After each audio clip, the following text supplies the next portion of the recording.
This episode is brought to you by Shopify. Selling a little or a lot? Do your thing however you cha-ching with Shopify, the global commerce platform that helps you sell at every stage of your business. Shopify helps you turn browsers into buyers with the internet's best converting checkout. 36% better on average compared to other leading commerce platforms. Get a $1 per month trial period at shopify.com/offer23. 'Tis the season to shine with H&M. Discover the holiday collection and find fashionable pieces for your wardrobe or for under the tree. Get inspired and dazzle with this year's glam. From tuxedo styles, bow detailed pieces, impressive prints, and more. From unforgettable looks to unforgettable gifts. With fashion finds to home decor, find it all at H&M. Treat your loved ones and yourself this season. Shop in-store or at hm.com. Empowered and Unapologetic is part of the Practice of the Practice Podcast Network, a family of podcasts that change the world. To hear other podcasts like the Bomb Mom Podcast, Beta Male Revolution, or Imperfect Thriving, go to practiceofthepractice.com/network.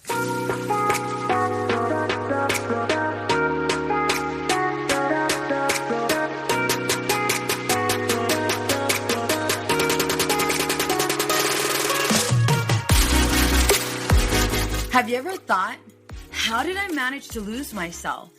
Being a mom is so hard, especially when we're feeling stressed and disconnected. We exhaust ourselves trying to create this perfect life for our family. You deserve to enjoy your marriage and your kids without the stress perfectionism brings. I am going to teach you how to identify who you are outside of all of the roles you play. Hi, I'm Veronica. I'm a wife, mother of 3, and a licensed marriage and family therapist. I am on a mission to teach women just like you how to become empowered and unapologetic. Welcome to our Girl Gang.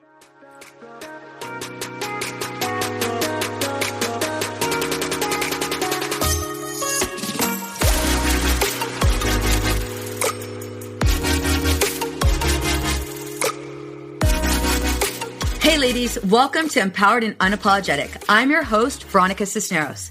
Today's guest is a licensed marriage and family therapist and has worked in the field of psychotherapy for 28 years.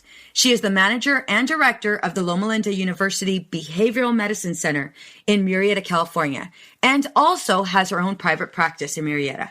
She specializes in working with adults, couples, adolescents, and has expertise in the fields of addictions, self-injurious behavior, couples, family work, and grief. So please help me by welcoming Marsha Matthews. Hey, Marsha. Hi, Veronica. It's so good to hear you and hear your voice. Isn't this crazy? Yes. We're doing it. So Marsha and I worked together at the BMC, and I have to say, she was so easy to talk to. I have such a high level of respect for you, not because you were my former boss, but because you take a great deal of pride in what you do, and I absolutely admire that. Thank you, Veronica. And I likewise admire you. And in fact, you were there for regarding this topic, you were there for during a time of serious grief and loss that I was experiencing due to the death of a loved one. But I've always appreciated you, and I think we have a great relationship. Absolutely. So in today's episode, I would love for you to educate us on grief and loss. How do we help those in need, especially right now that we're all in quarantine? And so I'd like to first start off with, can you tell us about yourself? Can you tell us your story and how you became an expert? Well, often we become experts when we have our own life experiences, don't we? Yeah, so, absolutely. Yeah, my personal losses include, and this is just with deaths, death of my husband and father to my daughter. That was about 30 years ago. He was a doctor. He died of an overdose. More recently, about 8 years ago, death of a life partner to cancer. Death of my parents, that was about 15 years ago. Last month, my sister died. She was residing with me. She died of cancer. And these deaths were all different in some ways and very similar in other ways. Overall, each experience brought those overwhelming feelings of sadness and sort of this existential awareness of death and the fact that we all have an expiration date. We don't live forever. And also it's like there's this contradictory awareness of life coming to an end. And also at the same time, the need to embrace life, as it is present. We talk about those dialectics, and that's somewhat of a dialectic that we, on one hand, there's the sadness of the loss. And on the other hand, there is also, the embracing of life. And so, also, I think, if you want to include all my other losses, there's a lot of relationship endings that I've experienced. And all of those things are a part of loss. I'm so glad you mentioned that, because I think the lines get blurred a bit, when dealing with grief and loss. We are also, going to discuss the loss of relationships and what that's like. And it's not necessarily, you don't necessarily just experience grief from death. It's also from the loss of a very, very significant individual that was in your life for, a good amount of time. So I'm glad you said that. Right. And I think grief overall is very misunderstood. It's often very neglected as well, especially in our culture in the United States. I know that from very early on, what I learned is how to acquire things. And everybody in our culture gets awarded and acknowledged for doing a good job, buying that new home, getting the raise, getting the nice car. And that's applauded in our culture. And yet when we experience a loss, we're often really unprepared with how to deal with it, and often have a lot of conflicting feelings. Like in the breakup of a relationship, you might feel relieved in some ways, and at the same time, very saddened in walking through the stages of grief at the same time. So, those feelings of deep sadness and at the same time feeling a contradictory emotional experience can happen a lot in grief. And that's, something that I think not all of us are really prepared for. There's all sorts of grief and loss that can happen. There's, not only the breakup of relationships, but loss of jobs. And I think, you'd mentioned earlier the current situation that we're in with the pandemic. There's significant loss happening right now throughout the globe. Absolutely. Absolutely. Yeah. There's currently loss of loved ones to death from the virus, loss of jobs, loss of income, overall loss of the world as we know it, which is a really, really heavy experience for a lot of people. And this is also coupled with the uncertainty of the future, inability to control the outcome, which just adds, I think, to that feeling of loss. Those people in the front lines in the healthcare industry, I work at a hospital, they're watching patients die in front of them. And they're also dealing with the loss of normalcy. And I think that's something that we're all dealing with currently, the loss of normalcy, the loss of routine life. And it's just something that I think everybody throughout the world is experiencing. There's almost a sense that the world is crying right now. Beautifully said. Yes. Yes. Yeah. I love that you said that. We're experiencing loss at a heightened level.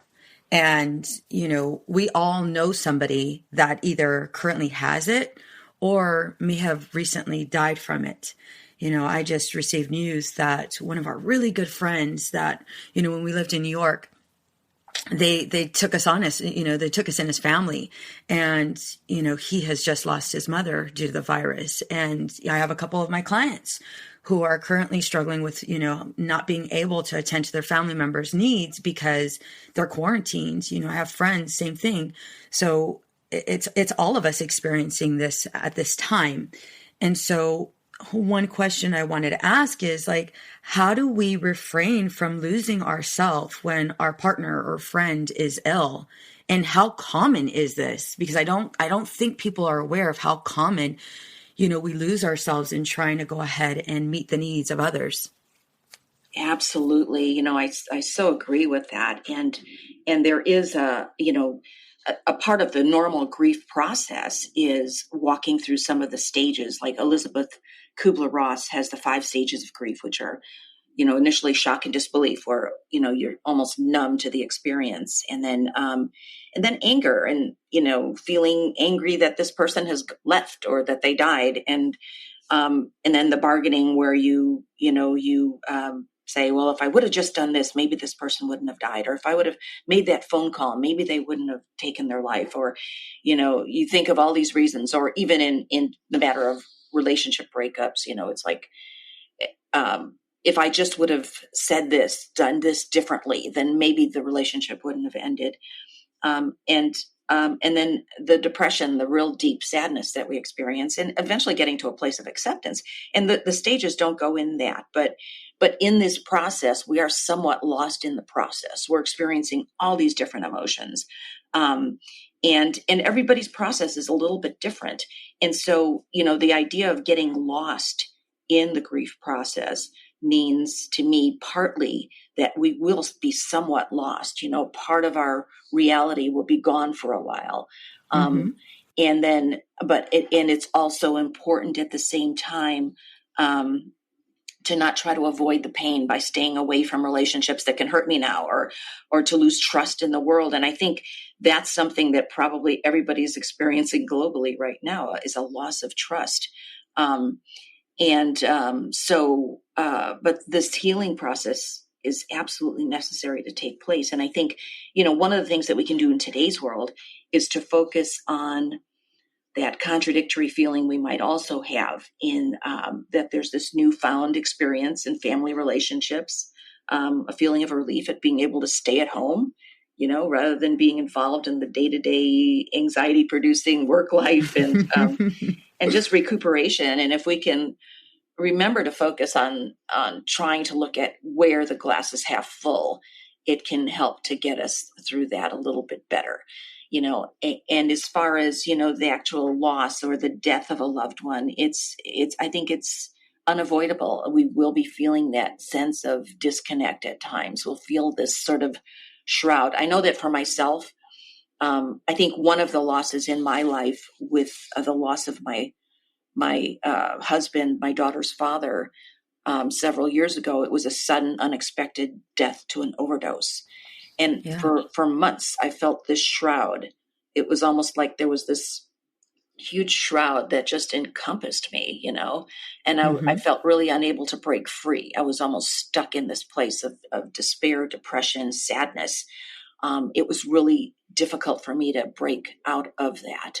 And eventually I did. And eventually, of course, I realized that it was traumatic for me. I had been in this, crisis state. And for me, I had kind of entered a trauma response to his death because it was sudden, unexpected. Other relation, like with my loved one that I lost to cancer about 8 years ago, it was a little different. We walked through a 7-month period where I was watching his decline, and we were able to embrace every moment. The sadness of each event was the same in terms of having to go through a grief process, but one was a little different in that it wasn't quite as traumatic for me. I went through a lot of pain and painful moments and sad moments and just tearful moments. But the traumatic death of my husband was I think it was more extreme for me. And I think I was less prepared to be able to deal with that. Yeah. Yes. Yeah. I appreciate that you said that. I was less prepared. I think what most people are going to hear right now is, okay, wait a minute. She's telling me to have think about the glass half full. How am I going to think about that when all of this is happening and I'm overwhelmed and I have kids and I'm doing all of these things? There's no possible way I can think of the glass is half full. That's a simple fix.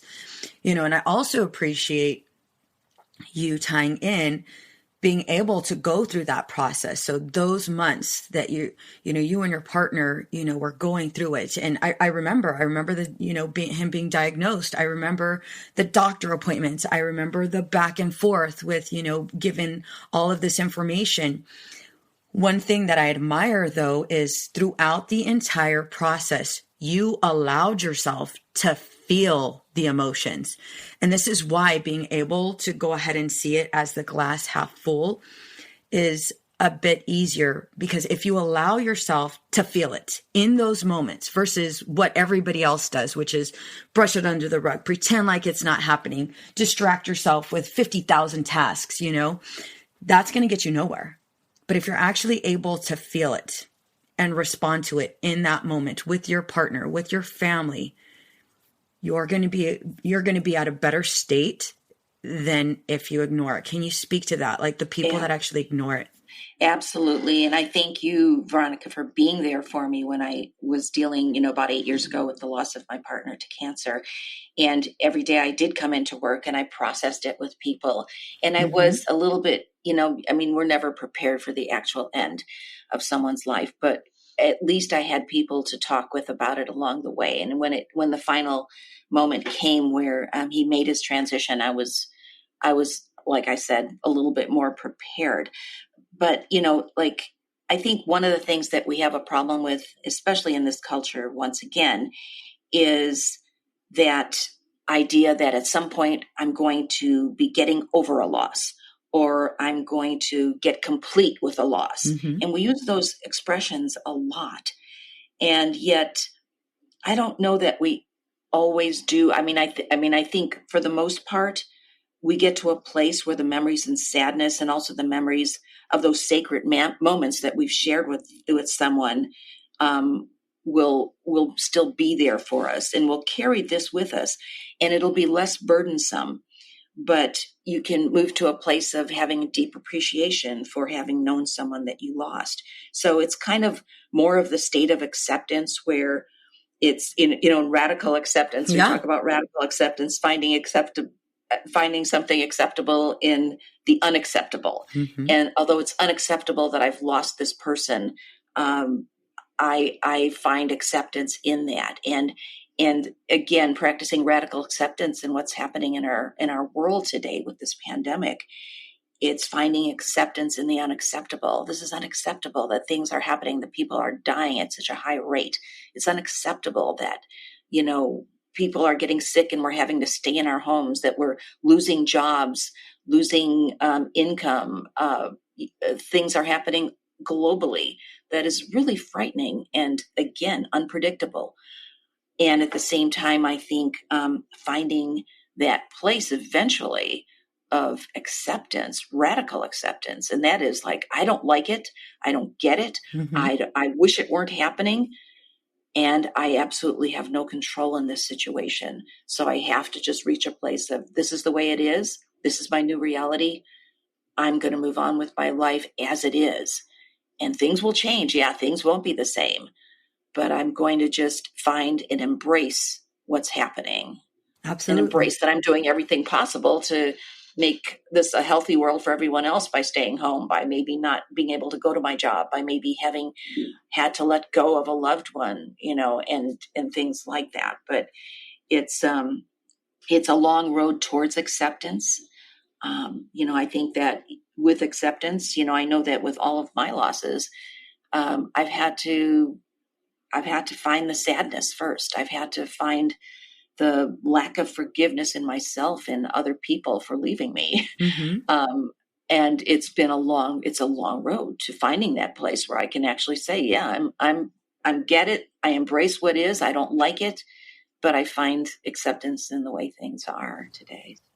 Bingo. I'm so glad you covered radical acceptance. I was hoping and praying you would do it. And the fact that you did, I was like, yes.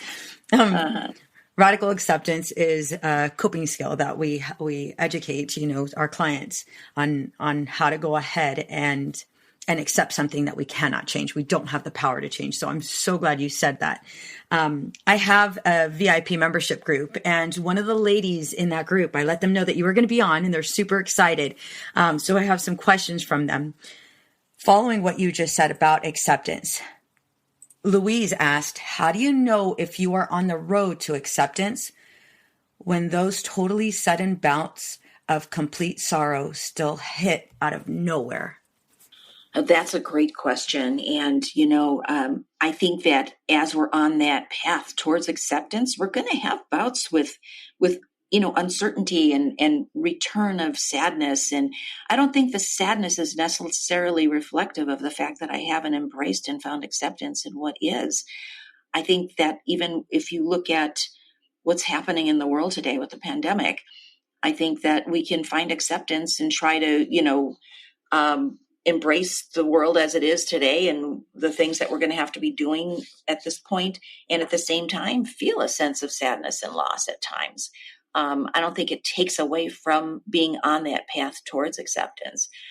And, as long as I'm still as long as I'm not trying to write a new script that everyone's going to follow, as long as I'm okay with whatever I can deal with moment to moment and be mindfully present in each given moment, then maybe I have reached a better place of acceptance. When I find myself still trying to control my environment, still kind of trying to control all the players in my life, that might be where I'm, moved away from acceptance. And, I might fall off the path. If there is a path, a road towards acceptance, I might step off the path sometimes. I might find myself, again, kind of always going, off the path and walking through the weeds for a while and then finding myself back on the path again. And that's kind of a natural part, I think, also of the process. So. Absolutely. So I love that you said it, I'm on the path. I might be off the path. I might be now, in the woods, and all of a sudden I'm in the city, and then I go back to the woods. It's not designed to be this linear, perfect line. It's life. We're human. So we're going to fade in and out. So there are going to be times where we're completely overwhelmed and where we have a handle on things. I love that you gave that example. Yeah. It's so true. And there's no timeline. I think all of us want a timeline. Oh, how long is it going to take? How long is it going to take for me to find acceptance in what's going on in the world today? How long is it going to take for me to get over the death of a loved one? How long is it going to take me to get over this divorce? And I see that a lot. And, yet I know from my personal experience that there is no timeline, and it is each situation. I have to experience whatever I have to experience, whether it's, overwhelming emotional feelings of sadness, the awareness of death, the fact that we don't live forever. All these things are just a part of my timeline, and sometimes experiencing irrational guilt. And that those things are things like people don't like to hear it, like I feel responsible for his death or whatever. I feel, and yet it's sometimes just a part of my grieving process. It's like we have to embrace whatever we're feeling because it's real for us. I know for myself, I felt total irrational guilt at times. Like I was somehow responsible for another person's life. And although it was irrational and crazy, I had to just embrace that I was feeling that at the time and then, and then move on. But it's there's a lot of feelings, emotions, and pain that we experience. And, I think a lot of us want to move away from pain. And it's like if I have a breakup of a relationship, and I've had this feeling, been in a relationship and it painfully ended, and, having the idea if I stay out of relationships and stay away from people that can hurt me, then I can avoid pain. And pain is not optional in this lifetime. If we are human and we're living this life, we are going to be experiencing pain. I think the thing that might be optional is suffering. And so when I find myself in a place of suffering, that's when I maybe need to seek some help or do something to help me get through it. And I think in answer to your question too, there's always this opportunity for us to look, especially if you're uncertain, if your grieving process is not normal, then it's important to seek outside help, ask someone that's a professional, get some help, get a neutral party to walk through the situation with you, because it's going to be different for everybody. And some of us are going to be, having that shroud covering us. Like I said about myself, that sense of this dark shroud kind of, covering me for a long time. And it's our own personal experience, and it's unique to each of us. Absolutely. Absolutely. Gosh, I'm so glad you're covering so much. Every question that I have for you, it's like, I'm crossing it off because you're covering all of it, which is so great. This is so great. Another question one of our members asked was and this one, it's like codependency. This is where I first met you. I'm going to ask you, how do you ensure others who were impacted by the loss are taken care of while you focus on taking care of yourself? And so one thing I noticed from some of our members is they're very, very quick to take care of others and, distract themselves and find some form of validation in it. And very rarely do they take care of themselves. And so how would you answer that? If she was right in front of you, what would you say to her? Well, yeah. And I think it's a wonderful quality to be the type of person that can be caring and concerned for others and, feel responsibility for others, because there's a lot of people in this world that don't feel any of that at all. And so it's a wonderful quality. I think the key is when we become over responsible for other people and under responsible for ourselves, that's when it becomes dangerous. As far as checking in on people and, we need those interdependent relationships, those healthy interdependent relationships where I will be concerned with what's going on with you, but I won't take it on and have it be my burden to where I'm weighted down and I can't take care of myself. And that's, that old kind of example that they use a lot is that when you're in a plane and they demonstrate putting your mask on, if there's a crisis in the airplane, that you'd put yours on first, then put the mask on for your child. Because if we're not taking care of ourselves, we really can't be helpful to somebody else. If I don't take care of me first, I'm not going to be able to help somebody else. So we have to make sure that we're in a good place and that we're okay, before we extend ourselves. But extending ourselves is a good thing. I mean, I think having that ability to care for other people is a wonderful quality. And it's just when we lose ourselves in the other person, when we lose ourselves in another person's problems and forget about us, it can be a dangerous thing for us, because we'll suddenly feel overwhelmed and feel like I can't take anymore, Yeah. That's what often happens. Yeah. Yeah. I actually recorded, and my first episode was "Girl, Put Your Bra On First," because I think as moms, we're so quick to, attend to everyone. Very rarely do we tend to our own needs. And we do this most of the time without a bra on, because it's first thing in the morning when we do this mad dash to our kids. So, right. So yeah. That's a great analogy. Put your bra on first. Put your bra on first, girlfriend. Right. Next question. When do you know if it's time to start getting out there and meeting people again? So following the breakup of a relationship, there's a healing process that takes place. And I think the important thing is and it's going to be different for everyone. For myself, I had always had a tendency after a breakup to want to fix pretty quickly, after a breakup. And that's not what I would recommend to other people. But what I do recommend is that you take the time to heal, and so that you're not just grabbing the first person that comes along with a pulse, in terms of a breakup. When it comes to the end of a relationship because our partner dies. Yes. I think it's going to be a little bit of a longer process. I think it's important for us to make sure that we have healed, that we have worked through a lot of our emotions, and that we're not, because, I think throughout our life, anytime we enter a new relationship, we're bringing all of our suitcases full of baggage from past relationships and past life experiences. It's just a normal, natural thing that we do. However, if we're still in that healing process and our wounds haven't entirely healed, it's probably not a good idea to get into something just yet. Mm-hmm. You can have friendships, and that's fine. Go have coffee. And maybe avoid those relationships that could just take me away from my own personal healing process, because I think that's something that absolutely needs to happen. Each of us has as I said, we have our own timelines. We have our own need to heal. And again, if you try to induce a new injury over a already, not unhealed wound, it's just going to complicate matters.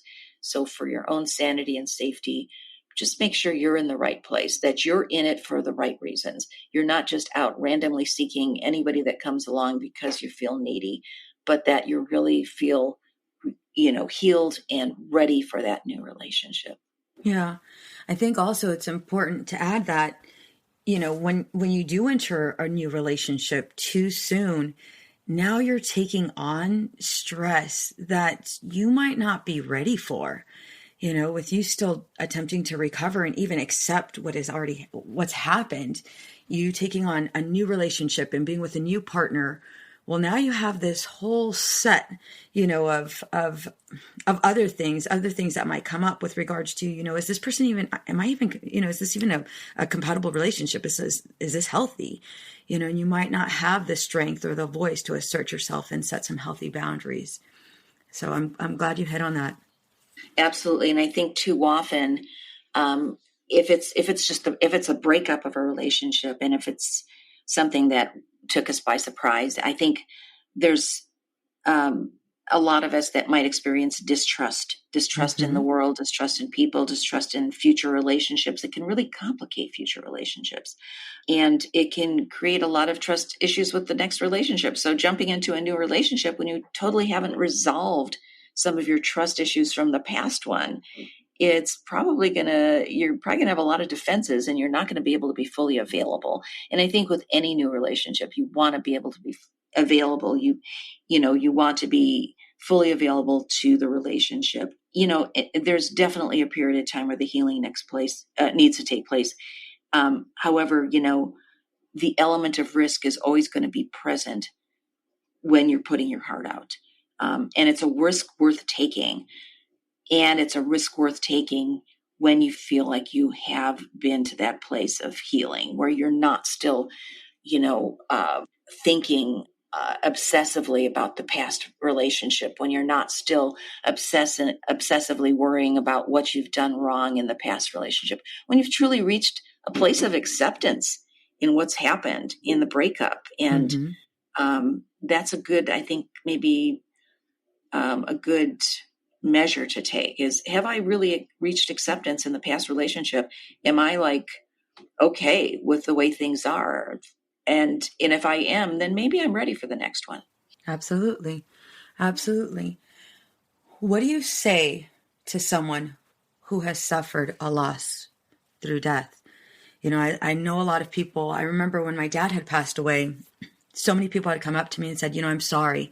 I'm sorry for your loss. And I remember some of my friends who had lost, their parents. That was one thing that they were completely irritated by whenever somebody said, dude, I'm sorry. And it's like, well, what are you sorry for? And then when it was said to me, it was like, oh, okay, now I understand. I wasn't necessarily irritated. It just kind of threw me off. So what should people say or not say to those who have lost a loved one?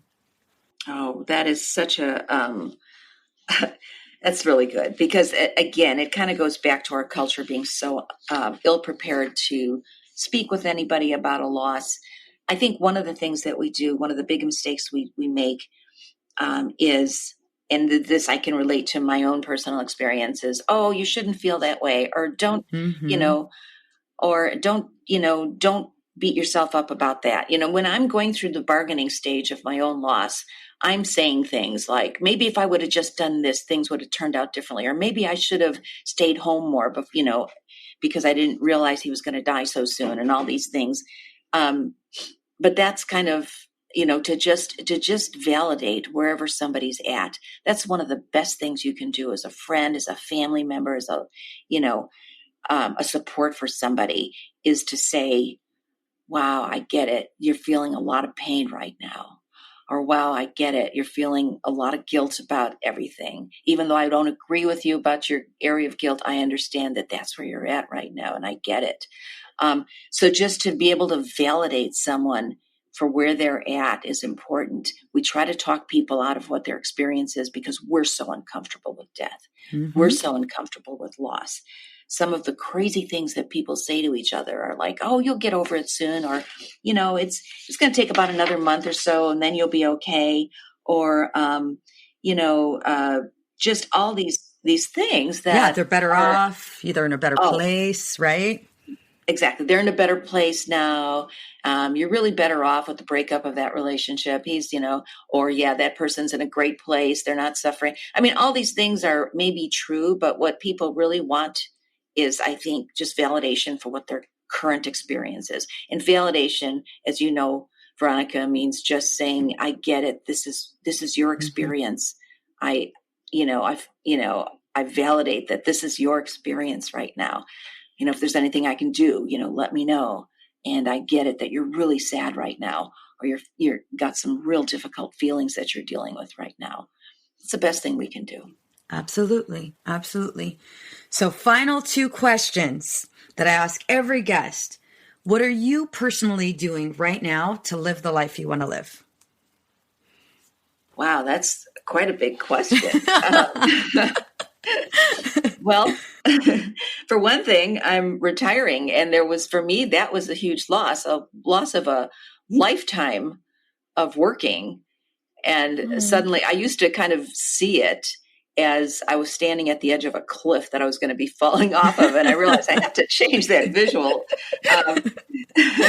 So now I kind of see it as in the very near future, I am going to be entering this big, huge meadow of all these wonderful new options for my life, with retiring of my main job at the hospital. And I'm going to be entering this new world of just doing private practice, doing different things that I want to be doing, finishing my book and all. And so I'm seeing it as just a new experience and a new and wonderful experience. And that's one way that I think I'm finding in acceptance in my current state of life. And, just the whole idea of being able to plan for, whenever this pandemic is over, the travel I want to do and all that. And just embracing the moments and really embracing my relationships. My current relationships are so important. My daughter, my husband, he was actually my first husband when I was 18.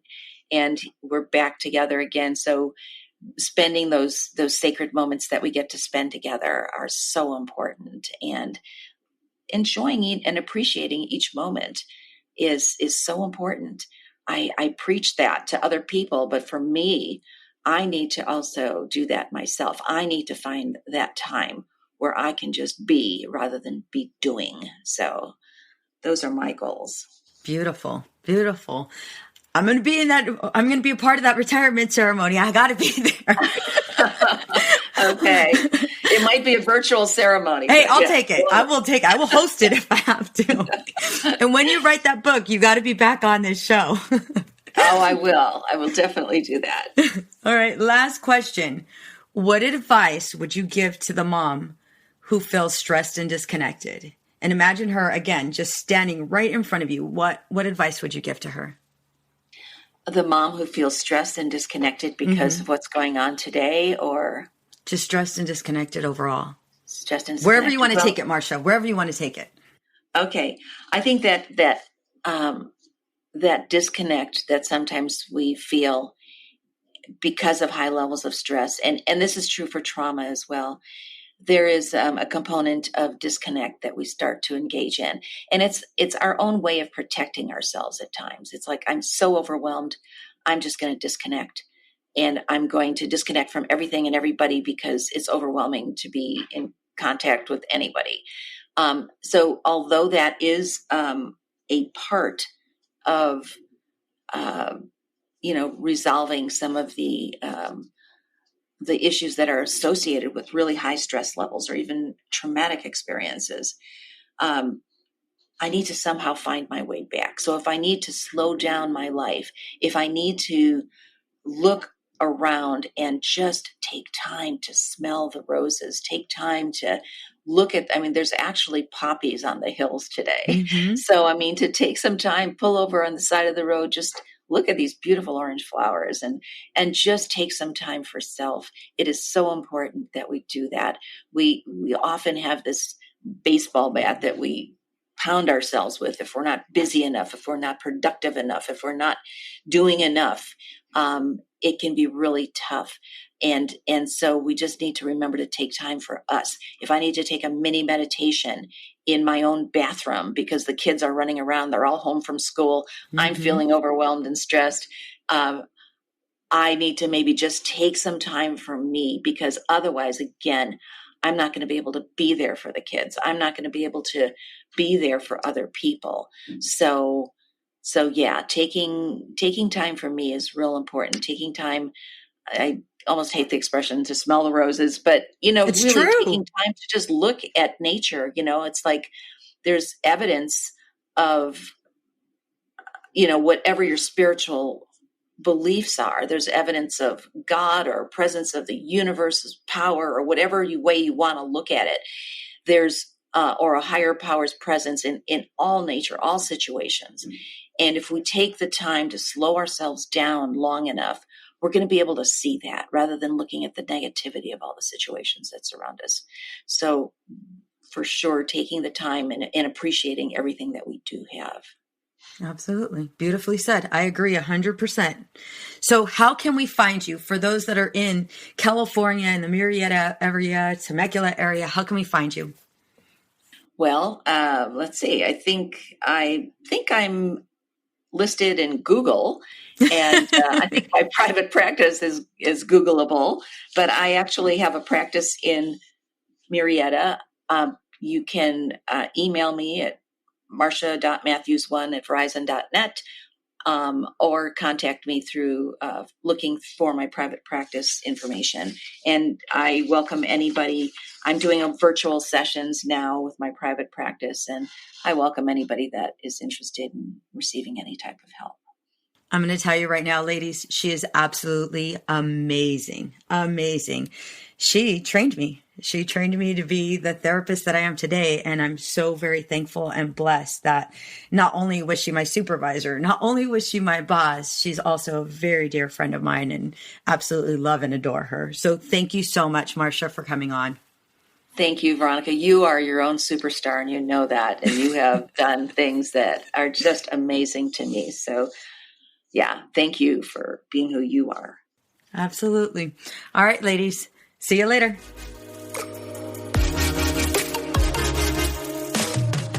What's up, ladies? Just want to let you guys know that your ratings and reviews for this podcast are greatly appreciated. If you love this podcast, please go to iTunes right now and rate and review. Thank you, guys. Many women lose their own identity in the shadow of being a mom and a wife. We are a community of women who support each other. We leave perfectionism behind to become empowered and unapologetic. I know you're ready for the next steps. If you want to become empowered and unapologetic, get my free course, Unapologetically Me, over at empoweredandunapologetic.com/course.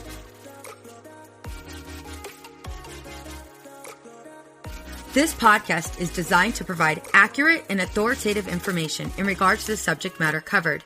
This is given with the understanding that neither the host, practice of the practice, or the guest are providing legal, mental health, or other professional information. If you need a professional, you should find one.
Addiction impacts all of us. Addiction's consequences run through all of us. From ourselves to our loved ones and through our communities, addiction creates so much loss and grief. My name is Dwayne Osterlin, and I'm the host of the Addicted Mind podcast, a show featuring personal stories, expert guests, and vital information about addiction and addiction recovery. We'll talk with leading treatment providers to discuss the latest research and treatment options for this devastating disease and advocate for mental health awareness. We discuss topics like the importance of creating a community of support, to helping loved ones, to some of the latest research on psychedelic medicines. The Addicted Mind podcast has been about creating hope, listening to stories of many amazing people that have overcome addiction and are thriving. If you or a loved one is struggling with addiction, subscribe to the Addicted Mind podcast wherever you get your podcasts, or check out theaddictedmind.com. New episodes every Monday. See you there. It's easy to blame ourselves for our struggles with alcohol. We see people around us being able to control their drinking without any consequences, yet no matter what we try, we can't seem to figure it out for ourselves. My name is Jillian Teets, and I am the host of the Sober Powered podcast, where I use my biochemistry background to explain the latest research in addiction and help you understand both why you drink the way you do and how to develop the skills and mindset you need to find freedom from alcohol. I discuss topics like why we think about our drinking 24/7, why we have no off switch, and why we crave alcohol. If you're struggling with your drinking or you know someone who is, then I hope that you will check out the Sober Powered podcast. New episodes every Friday. See you there. Addiction impacts all of us. Addiction's consequences run through all of us. From ourselves to our loved ones and through our communities, addiction creates so much loss and grief. My name is Dwayne Osterlin, and I'm the host of the Addicted Mind podcast, a show featuring personal stories, expert guests, and vital information about addiction and addiction recovery. We'll talk with leading treatment providers to discuss the latest research and treatment options for this devastating disease and advocate for mental health awareness. We discuss topics like the importance of creating a community of support, to helping loved ones, to some of the latest research on psychedelic medicines. The Addicted Mind podcast has been about creating hope, listening to stories of many amazing people that have overcome addiction and are thriving. If you or a loved one is struggling with addiction, subscribe to the Addicted Mind podcast wherever you get your podcasts, or check out theaddictedmind.com. New episodes every Monday. See you there. I know we've been taught that motherhood requires alcohol. I know we've been taught not to question our relationship with alcohol until we've lost everything. And I know we've been taught that if we do dare to examine our relationship with alcohol, we need to head straight to AA and declare ourselves an alcoholic who is powerless to alcohol forever. But what if all that isn't true? That's definitely not my story. I'm Suzanne, the host of the Sober Mom Life podcast. I'm an influencer who stopped drinking in January 2020, and since then, I've been telling the truth about motherhood, influencing, alcohol, and sobriety. If you suspect deep down that glass or 3 of wine at night might just be making motherhood harder, well, you're right. Come and join me as I chat with other sober and sober-curious moms. Let's laugh, cry, and normalize sobriety together, all while we reheat our coffee for the 4th time today. It's easy to blame ourselves for our struggles with alcohol. We see people around us being able to control their drinking without any consequences, yet no matter what we try, we can't seem to figure it out for ourselves. My name is Jillian Teets, and I am the host of the Sober Powered podcast, where I use my biochemistry background to explain the latest research in addiction and help you understand both why you drink the way you do and how to develop the skills and mindset you need to find freedom from alcohol. I discuss topics like why we think about our drinking 24/7, why we have no off switch, and why we crave alcohol. If you're struggling with your drinking or you know someone who is, then I hope that you will check out the Sober Powered podcast. New episodes every Friday. See you there. It's easy to blame ourselves for our struggles with alcohol. We see people around us being able to control their drinking without any consequences, yet no matter what we try, we can't seem to figure it out for ourselves. My name is Jillian Teets, and I am the host of the Sober Powered podcast, where I use my biochemistry background to explain the latest research in addiction and help you understand both why you drink the way you do and how to develop the skills and mindset you need to find freedom from alcohol. I discuss topics like why we think about our drinking 24/7, why we have no off switch, and why we crave alcohol. If you're struggling with your drinking or you know someone who is, then I hope that you will check out the Sober Powered podcast. New episodes every Friday. See you there.